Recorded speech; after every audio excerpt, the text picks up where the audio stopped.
Assalamualaikum warahmatullahi wabarakatuh. Perkenalkan, saya Widya Smadayanti dengan NIM 23111030300019 dari Prodi Manajemen Pendidikan Islam, Universitas Islam Kyai Haji Ahmad Siddiq Jember. Video ini bertujuan untuk memenuhi tugas mata kuliah Analisis Kebijakan Pendidikan Islam. Pada kesempatan kali ini, saya akan mempresentasikan hasil analisis kebijakan pendidikan saya yang berjudul Analisis Kebijakan Kurikulum Merdeka di SMPN 1 Randuagung. Analisis ini dilakukan dengan menggunakan beberapa sumber jurnal ilmiah yang membahas implementasi kurikulum merdeka serta diperkuat dengan hasil wawancara dari beberapa siswa di SMPN 1 Randuagung. Tujuan dari analisis ini adalah untuk mengetahui bagaimana implementasi kurikulum merdeka di SMPN 1 Randuagung, bagaimana dampaknya terhadap proses pembelajaran serta tantangan yang dihadapi dalam pelaksanaannya. Latar belakang yang saya gunakan yaitu Indonesia saat ini sedang mengalami transformasi besar dalam bidang pendidikan melalui penerapan kurikulum merdeka sebagai pengganti kurikulum 2013 atau K13. Perubahan ini dilakukan sebagai upaya pemerintah untuk meningkatkan kualitas pendidikan yang lebih sesuai dengan kebutuhan abad ke-21. Kurikulum Merdeka hadir dengan konsep pembelajaran yang lebih fleksibel, memberikan kebebasan kepada guru dalam menentukan metode pembelajaran, serta mendorong siswa untuk lebih aktif dalam proses belajar. Selain itu, kurikulum ini juga menekankan pembentukan karakter melalui profil pelajar Pancasila yang diwujudkan dalam berbagai kegiatan proyek atau yang dikenal dengan Proyek Penguatan Profil Pelajar Pancasila atau P5. Sebagai salah satu sekolah yang mengimplementasikan kurikulum merdeka, SMPN 1 Randuagung itu menjadi lebih menarik untuk dikaji. Melalui analisis ini dapat diketahui sejauh mana kebijakan tersebut diterapkan serta bagaimana respon siswa terhadap perubahan sistem pembelajaran yang berlangsung.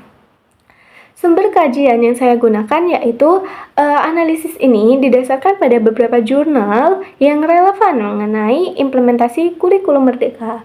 Sumber pertama adalah berjudul Transformasi Pembelajaran Analisis Kritis, Implementasi Kurikulum Merdeka sebagai Alternatif Pengganti Kurikulum 2013.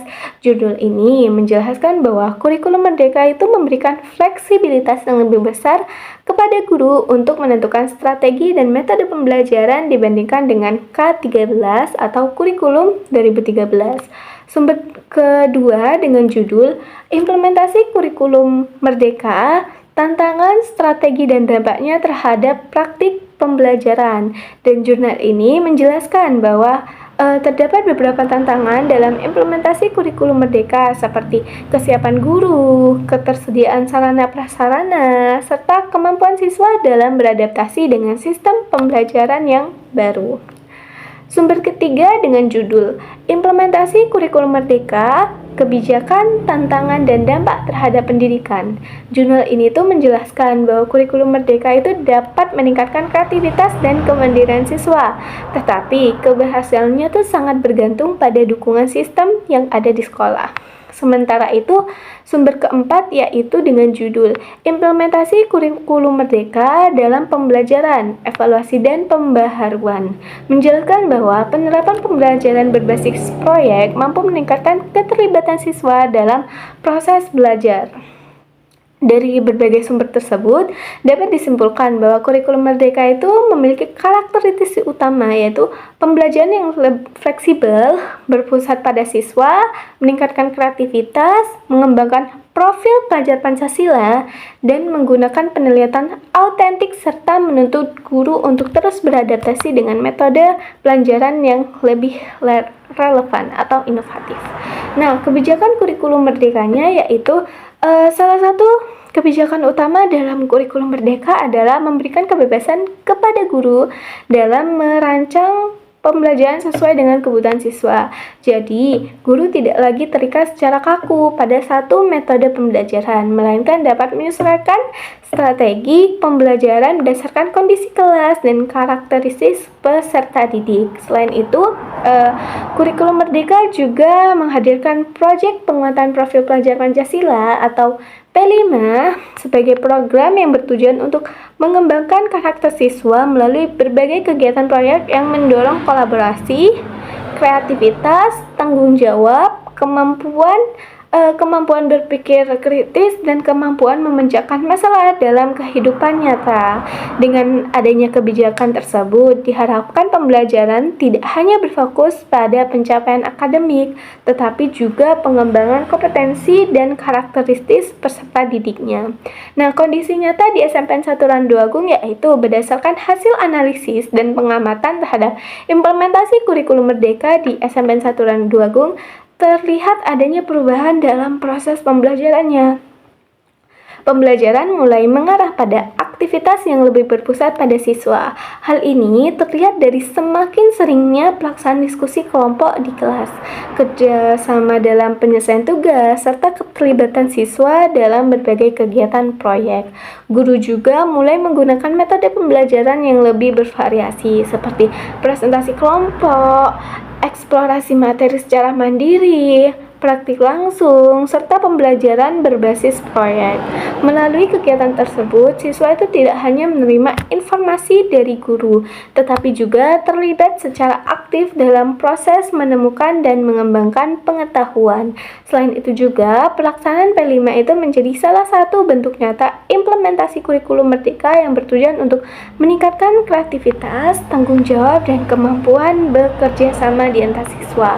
Hasil wawancara siswa SMPN 1 Randu Agung itu untuk memperkuat hasil analisisnya, saya melakukan beberapa wawancara kepada siswa kelas 9 di SMPN 1 Randu Agung. Jadi, berdasarkan wawancara tersebut tuh ditemukan bahwa sebagian besar siswa itu telah mengenal dan mengikuti pembelajaran dengan kurikulum Merdeka. Namun demikian, pengalaman yang mereka rasakan tuh masih cukup beragam. Pada pertanyaan mengenai kurikulum yang digunakan tuh, 2 siswa menyatakan bahwa mereka tuh belajar menggunakan kurikulum Merdeka, sedangkan keempat siswa masih menyebutkan kurikulum 2013. Hal ini menunjukkan bahwa pemahaman siswa itu mengenai perubahan kurikulum itu masih belum sepenuhnya merata mengenai perbedaan antara kurikulum lama dan kurikulum baru.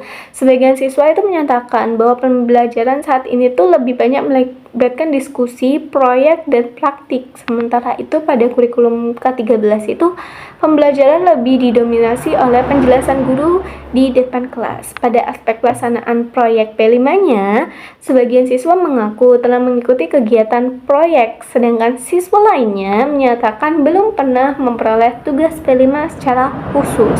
Hal ini menunjukkan bahwa pelaksanaan kegiatan tersebut mungkin berbeda-beda pada setiap kelas. Dan terkait tingkat kesulitan pembelajaran, 2 siswa berpendapat bahwa kurikulum lama itu lebih mudah karena lebih sederhana dan tidak banyak tugas proyek. Sebaliknya, dari 4 siswa menyatakan bahwa kurikulum Merdeka itu lebih mudah dipahami karena terdapat kegiatan praktik yang membantu memahami materi secara langsung. Sementara itu, mengenai peran guru dalam pembelajaran, sebagian siswa tuh masih merasakan dominasi metode ceramah. Namun terdapat pula siswa yang merasakan bahwa guru lebih sering membentuk kelompok dan mengarahkan siswa dalam pelaksanaan proyek P5-nya. Nah, hubungan temuan dengan jurnal. Jika dibandingkan dengan hasil kajian jurnal, maka temuan wawancara menunjukkan adanya kesesuaian. Jurnal pertama dan kedua itu menjelaskan bahwa kurikulum Merdeka mendorong pembelajaran yang lebih fleksibel dan berpusat pada siswa. Temuan tersebut terlibat di SMPN 1 Randu Agung melalui kegiatan diskusi kelompok dan keterlibatan siswa dalam berbagai proyek pembelajaran. Sementara itu, jurnal ketiga dan 4 menjelaskan bahwa implementasi kurikulum Merdeka itu menjadi tantangan dalam proses adaptasi guru, namun meningkatkan keterlibatan siswa melalui kegiatan P5, dan hal ini juga ditemukan dalam hasil wawancara di mana guru masih mulai menerapkan pembelajaran berbasis proyek dan siswa menjadi lebih aktif dalam proses pembelajaran. Dengan demikian hasil wawancara siswa yang mendukung sebagai temuan yang telah dijelaskan dalam jurnal-jurnal sebelumnya. Analisis hasil. Berdasarkan seluruh data yang diperoleh, terdapat beberapa kelebihan dari implementasi kurikulum Merdeka di SMA Satuan Agung. Pertama, siswa menjadi lebih aktif dalam mengikuti pembelajaran karena diberikan kesempatan untuk berdiskusi, berkolaborasi, dan menyampaikan pendapat. Kedua, pembelajaran menjadi lebih menarik karena guru menggunakan metode yang lebih bervariatif dibandingkan pembelajaran konvensional. Ketiga, kreativitas siswa itu meningkat melalui berbagai kegiatan proyek yang membentuk mereka untuk berpikir kritis dan bekerja sama. Namun demikian, terdapat beberapa tantangan yang masih diperlukan atau diperhatikan. Salah satunya adalah beban tugas proyek yang dirasakan cukup banyak oleh sebagian siswa. Selain itu, guru juga perlu beradaptasi dengan metode pembelajaran baru yang lebih kompeten dibandingkan metode ceramah tradisionalnya. Pelaksanaan proyek juga membutuhkan waktu, perencanaan, dan sumber daya yang lebih besar. Kesimpulannya yaitu berdasarkan hasil analisis yang telah ditemukan, dapat disimpulkan bahwa implementasi kurikulum Merdeka di SMA Satuan Agung itu telah berjalan dengan cukup baik dan menunjukkan dampak positif terhadap proses pembelajaran. Kurikulum Merdeka itu mampu mendorong siswa menjadi lebih aktif, kreatif, dan terlibat secara langsung dalam proses pembelajaran. Pembelajaran juga menjadi lebih berpusat pada siswa melalui kegiatan diskusi, proyek, dan praktik. Meskipun demikian, masih terdapat beberapa tantangan yang perlu diperhatikan seperti adaptasi metode pembelajaran, terus beban tugas proyek yang dirasakan oleh sebagian siswa, seperti itu. Secara keseluruhan, kurikulum Merdeka itu merupakan kebijakan yang relevan dengan perkembangan pendidikan Indonesia saat ini dan memiliki potensi besar untuk meningkatkan kualitas pembelajaran yang apabila diimplementasikan secara konsisten dan berkelanjutan itu akan semakin membaik. Baik, seperti itu hasil dari laporan observasi saya terkait analisis kebijakan kurikulum Merdeka di SMN Satuan Agung. Saya ucapkan terima kasih. Sekian dan terima kasih. Wassalamualaikum warahmatullahi wabarakatuh.